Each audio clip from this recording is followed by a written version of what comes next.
കൊച്ചു മക്കൾക്കു വേണ്ടി ഒരു തൈ നടാം, 100 കിളികൾക്കു വേണ്ടി ഒരു തൈ നടാം, നല്ല നാളേക്കു വേണ്ടി.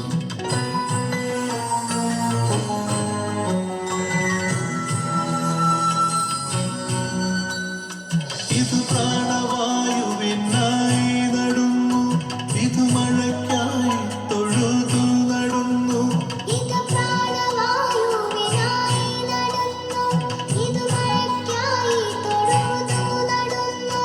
അഴകിനായി തണലിനായി തേൻ പഴങ്ങൾക്കായി ഒരു 100 തൈകൾ നിറഞ്ഞു നടുന്നു.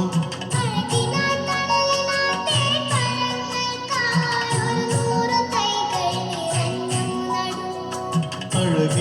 തണലിനായി തേൻ പഴങ്ങൾക്കായി ഒരു 100 തൈകൾ നിറഞ്ഞു നടുന്നു.